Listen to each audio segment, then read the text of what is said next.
Peuple de Dieu, shalom. Joie est grande encore ces jours d'être parmi vous, d'être devant de vous pour parler de la part de notre Seigneur Jésus-Christ. J'aimerais que nous puissions nous incliner dans la prière pour que nous puissions glorifier notre Dieu avant le début de cette prédication ou cette exhortation. Nous prions. Tendre Père Dieu, nous te disons merci. Toi qui as renouvelé encore ta bonté ces jours, Yahweh Seigneur Dieu. Toi qui as permis encore que ces jours, que nous soyons devant ton peuple pour parler de ta part. Seigneur, inspire-nous, parle-nous Yahweh Seigneur Dieu des armées, Papa. Nous avons besoin de ta pensée. Seigneur, tu as dit, vous connaîtrez la vérité et cette dernière vous affranchira. Aujourd'hui, nous avons besoin de la vérité afin que nous soyons affranchis. Tu as dit encore dans ta parole que sanctifie-les par ta vérité, car ta parole est la vérité. Nous voulons que ta parole nous sanctifie, ô Père éternel, Dieu des armées. Je sais cette parole. C'est de ton peuple qui te connaîtront, agiront avec fermeté. Nous voulons être de ceux-là qui auront la connaissance, afin que nous puissions agir avec fermeté dans cette marche chrétienne. Que la gloire te revienne au nom de Jésus. Amen. Oui, une fois de plus, merci, vous qui nous suivez en direct sur Facebook Live Info les Aigles, vous qui nous suivez sur notre chaîne YouTube, que Dieu vous bénisse. Je tiens à dire encore merci aux responsables de l'Assemblée, au comité de l'Église, et je dis merci aussi aux coordonnateurs, à tous ces gens qui travaillent avec Info les Aigles, qui nous permettent que nous soyons parmi vous par ces moyens, par ces canaux. Aujourd'hui, nous voulons parler quelque chose, vous exhorter, vous encourager dans la persévérance, dans la marche avec l'Éternel. C'est pourquoi je vous invite d'ouvrir vos Bibles avec moi dans le livre de Ruth. Ruth, chapitre 1er. Nous allons lire à partir du premier verset jusqu'au 6e verset. Si tu peux prendre la Bible et lire avec moi. Nous lisons dans le nom puissant de notre Seigneur Jésus. Du temps des juges, il y eut une famine dans le pays. Un homme de Bethléem de Juda partit avec sa femme et ses 2 fils faire un séjour dans le pays de Moab. Le nom de cet homme était Elimelech, celui de sa femme Naomi, et ses 2 fils s'appelaient Machilon et Kilion. Ils étaient Éphratites de Bethléem de Juda. Arrivés au pays de Moab, ils fixèrent leur demeure. Elimelech, mari de Naomi, mourut et elle resta avec ses 2 fils. Et ils prirent des femmes moabites, dont l'une se nommait Orpa et l'autre Ruth, et ils habitèrent là environ 10 ans. Machilon et Kilion mourirent aussi tous les 2, et Naomi resta privée de ses 2 fils et de son mari. Puis s'éleva, elle et ses belles-filles, afin de quitter le pays de Moab, car elle avait appris au pays de Moab que l'Éternel avait visité son peuple et lui avait donné du pain. Alléluia. Je m'arrête là, peuple de Dieu. Aujourd'hui, moi, j'aimerais encore parler avec vous d'un thème que j'aime beaucoup. Ceux qui me connaissent, ils savent que j'aime beaucoup parler sur l'espoir, sur l'espérance. Parce que la Bible me dit, pour tous ceux qui vivent, il y a encore de l'espérance. Moi, je crois. Tant que nous vivons, nous avons la raison d'espérer. Le thème que j'aimerais partager avec vous, je parlerai de la restauration divine. La restauration divine. Bien-aimés, pendant quelques temps, nous allons partager avec vous ce thème. La Bible nous dit, nous décrit, pour nous dire, au temps des juges. Pourquoi on a parlé du temps des juges? C'est à l'époque, les enfants d'Israël n'avaient pas de roi établi. Dieu mettait à la tête de son royaume, à la tête de son peuple, soit un prophète, soit un homme de Dieu, soit un juge. C'est eux qui conduisaient le peuple. Et on nous dit que à cette époque-là, c'était l'époque des juges. Mais lorsque je continue La Bible me dit qu'il y a eu quoi? Pendant cette époque-là, il y a eu famine. Mon frère, ma soeur, il y a des choses qui peuvent arriver à ton époque. Il y a des choses qui peuvent surgir à ton temps. Cela ne veut pas te dire que c'est le mauvais moment pour toi. Il y a des moments où Dieu peut susciter en toi des choses que les gens ne pouvaient pas attendre. Pas des meilleures des choses aussi mauvaises. Est-ce que au temps des juges, ces juges-là étaient mauvais? Non. Mais on nous dit que pendant cette période-là, il y a eu famine. Mon frère, il peut y avoir un moment. Il peut y avoir un moment, un temps où il peut y avoir des mauvaises choses qui peuvent surgir dans ta vie, dans ta communauté, dans ton pays. Vous savez, quelqu'un me faisait rire, il me dit, le président Fachi, notre président a pris le pouvoir, mais à son temps, il y a eu Covid-19. Non, oui, il peut y avoir comme cela.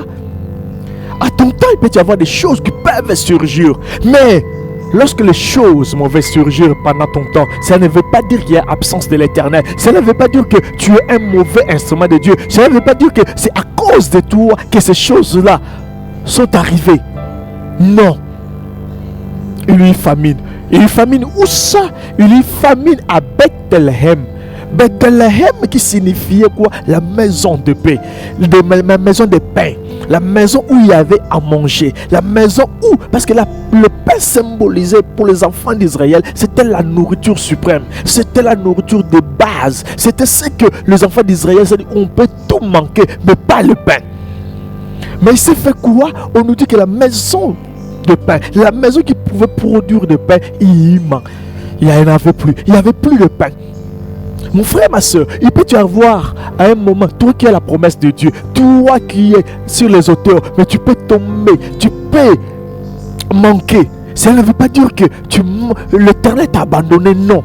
Parce que la Bible nous dit, le juste est là, mais il y a des choses qui peuvent surgir aussi dans sa vie. C'est pourquoi la Bible nous dit, ils te feront la guerre, mais ils ne te vaincront jamais. C'est-à-dire, le juste peut être là, mais même si les problèmes surgissent dans sa vie, il ne peut pas oublier qu'il a la promesse de l'Éternel.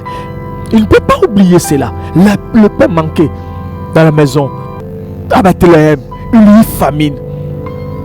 On nous dit qu'il y a une histoire, qu'il y a une famille. Il y a un monsieur qui s'est décidé avec sa femme et ses enfants de quitter le territoire pour aller ailleurs. Vous savez, quand il y a manque dans un foyer, quand il y a manque dans un pays, les gens immigrent. Les gens veulent aller là où ils trouvent qu'il y a bon à vivre. C'est pourquoi aujourd'hui en Afrique, nous voyons les gens immigrer, aller ailleurs.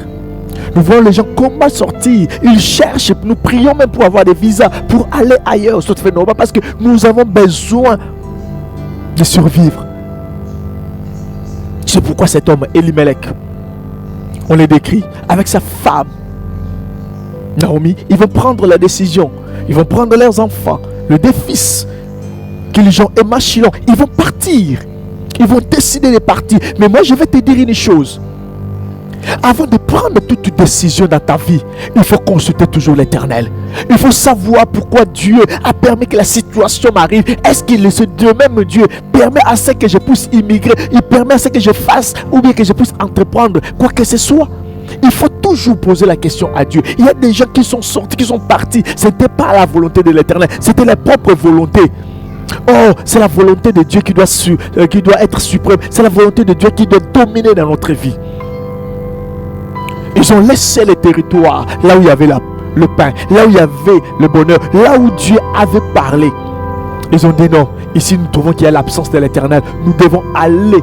Et aller où? Ils n'ont même pas consulté l'Éternel. Ils ont dit là-bas à Moab, il y a maintenant à manger. Oh, Dieu avait dit les Moab et les enfants d'Israël ne pourront jamais cohabiter. Il y a des gens qui ont fait le mariage, qui ont fait l'union, qui se sont ligués avec d'autres personnes que Dieu n'a même pas permis cela. Parce que nous voulons satisfaire le corps, nous voulons satisfaire les gens. Ils sont partis. Ils sont allés s'installer à Moab. Parce que là-bas, il y avait beau à vivre. Il y avait presque tout. Mon frère, ma soeur, on peut avoir tout surtout aujourd'hui. Mais s'il y a l'absence de l'Éternel à qui ne t'accompagne pas, demain tu vas pleurer, demain tu vas regretter. Ils sont partis. Ils sont arrivés. La Bible dit qu'ils ont fixé leur demeure. Ils vivaient et ils se moquaient même des gens qui sont restés là-bas de l'autre côté pour dire que ils sont restés, ils vont mourir. Mais je te dis une chose, celui qui a la promesse de l'Éternel ne pourra jamais mourir avant que l'accomplissement de l'Éternel se fasse. Moi je vais te dire une chose, même si aujourd'hui absolument rien n'arrive, mais je vais te dire une seule chose, Dieu peut faire quelque chose. Même si dans notre temps, il y a eu la Covid-19. Oh, vous savez, lorsque j'étais encore à l'école, je me rappelle de ce texte que nous avons lu. Les animaux malades de la peste. J'ai entendu seulement la peste, je n'ai jamais vécu cela. Maintenant, à mon temps, je suis en train de vivre la Covid-19. Je suis en train de vivre la Covid. Est-ce que c'est le mauvais temps? Ce n'est pas le mauvais temps. Dieu sait pourquoi il a voulu que la Covid-19 puisse avoir lieu dans mon temps, pendant ma période. Parce que j'ai entendu seulement la peste, je n'ai jamais vécu cela. Ils sont partis, ils se sont installés. Ils se sont dit, maintenant nous sommes bien. Les gens qui sont restés à Bethléem, ils ne vont mourir. Je vais te dire une chose. Là où Dieu a dit, là où Dieu a indiqué, là où Dieu a prononcé sa parole, la parole fera toujours un effet. La parole aura toujours un impact. La parole va toujours agir tôt ou tard. Car Dieu n'abandonne jamais les siens. Car Dieu n'abandonne jamais ses enfants. Car Dieu ne pourra jamais. La Bible dit, il ne peut jamais abandonner. Il ne pourra jamais nous rejeter. Il ne pourra jamais nous laisser à mi-chemin. Il est toujours avec les siens. Ils sont partis. Ils ont pris le temps. Et les gens qui sont restés à Bethléem sont restés. Mais je vais te dire une chose. À Bethléem, il n'y avait pas trop de pleurs. Il n'y avait pas trop de morts. Parce que Dieu leur donnait toujours quelque chose. Car Dieu leur subvenait à leurs besoins. Ils sont partis. Ils ont commencé à manger. Mais on nous dit après un temps. Après un temps, mon frère, quand on n'est plus sous la couverture de Dieu, tu es à la merci du malin, tu es à la merci de l'ennemi, tu es à la merci du diable. Ils n'avaient plus la couverture divine parce qu'ils sont partis dans un pays où Dieu n'était pas avec eux. Il y a le mari qui est décédé et Elimelech qui est parti. La femme est restée avec ses deux fils. Et on nous dit, et les deux fils ont pris même les femmes moabites, pire encore. Ils se disaient, oui, nous sommes dans ce territoire, nous allons bien vivre. Et la Bible nous dit qu'ils sont restés là pendant 10 ans. Pendant 10 ans dans le territoire de Moab. Ils vivaient très bien. Mais la maman va perdre ses deux fils, Kijon et Machlon. Et elle va rester avec les belles sœurs. Mais elle va se poser la question, qu'est-ce que je dois faire avec les femmes de mes enfants? Qu'est-ce que je vais faire? Et au même moment, la Bible nous dit, de l'autre côté, là où ils ont abandonné, là où ils ont quitté, là où ils ont dit qu'il n'y aura plus rien. Ils ont appris que Dieu a visité Bethléem. Aujourd'hui, je vais dire à quelqu'un, même si le temps est passé, ils sont partis plus de 10 ans, mais Dieu est venu visiter. Le temps est entre les mains de Dieu. Dieu sait à quel moment il peut venir te visiter. Dieu sait à quel moment il peut venir visiter notre pays. Dieu sait à quel moment il peut venir visiter notre communauté. Dieu sait à quel moment il pourrait faire des choses. Dieu sait à quel moment Dieu va restaurer le monde. Le Covid n'aura plus lieu. Dieu sait à quel moment. Elle va prendre la décision de se lever avec les femmes de ses fils pour dire que je vais rentrer chez moi. Oh mon frère, ma soeur, n'abandonne pas les siens, n'abandonne pas quelqu'un, ou bien n'accroche pas quelqu'un parce qu'il a non. Accroche-toi à quelqu'un, accroche-toi à une communauté, accroche-toi à un pays où Dieu a dit un mot, où Dieu a parlé, où Dieu a déclaré des choses. Car la Bible nous dit ce que nous serons n'a pas encore été manifesté. Car ce que Dieu a dit, c'est l'intérieur qui crée l'extérieur. Ce n'est pas l'inverse, ce n'est pas l'extérieur qui crée l'intérieur. Oh, j'ai beaucoup aimé mon bien-aimé Mardoché, que Dieu te bénisse. J'ai beaucoup aimé ce que tu avais écrit sur ta page WhatsApp. J'ai beaucoup aimé. C'est l'intérieur qui crée l'extérieur. Mais aujourd'hui, les gens s'accrochent aux gens pour l'extérieur. Non. Il va prendre la décision. J'irai là-bas. Parce que j'ai appris. Elle croyait avec sa famille que Bethléem ne pouvait plus être. Mais moi, je vais te dire une chose. Ce que tu as perdu hier, Dieu pourra encore te restaurer. Ce que toi, tu n'as plus rien, Dieu pourra encore te les redonner. Elle va prendre la décision de rentrer. de rentrer. Et quand elle va rentrer, elle va trouver que les gens étaient dans la moisson. C'était la période de la moisson où Dieu a visité son peuple encore abondamment. Elle qui pouvait mieux vivre, elle a commencé à envoyer sa belle-fille pour aller graner dans un champ. Elle qui pouvait avoir des champs, mais elle avait tout perdu. Mon frère, ma soeur, n'abandonne pas. Parce que Dieu te visitera. Et te visitera abondamment. Car j'aime cette parole qui dit que la mesure de la restauration est toujours plus grande que la mesure initiale. Oh mon frère, c'était le temps de la moisson. Elle est arrivée au temps de la moisson et elle a demandé qu'on puisse l'appeler Mara. Parce qu'elle était dans la désolation, dans l'amertume. Mais elle a trouvé les gens en train de chanter, en train de crier. C'est ton temps de la restauration. C'est ton temps de pouvoir moissonner. C'est ton temps de pouvoir dire que Alléluia, Dieu m'a visité. Moi je te dis, après Covid-19, Dieu va te visiter. Dieu va te visiter. Dieu va visiter notre communauté. Dieu va visiter notre pays. Et ce sera le temps où les gens vont se dire, réellement nous avons un Dieu. Mon frère, ma soeur, n'abandonne pas ton église, n'abandonne pas la foi, ne fais pas naufrage, car l'Éternel te visitera comme il a visité Bethléem, car tu es toi. Je parle à toi, tu es la promesse de Dieu, car la promesse de Dieu s'accomplit et s'accomplit toujours certainement. Que Dieu te bénisse, mon frère, ma soeur. Reste accroché à l'Éternel, reste accroché à ce que l'Éternel t'a dit et que Dieu fera des grandes choses. J'aimerais prier avec toi pendant quelques secondes pour que Dieu te visite.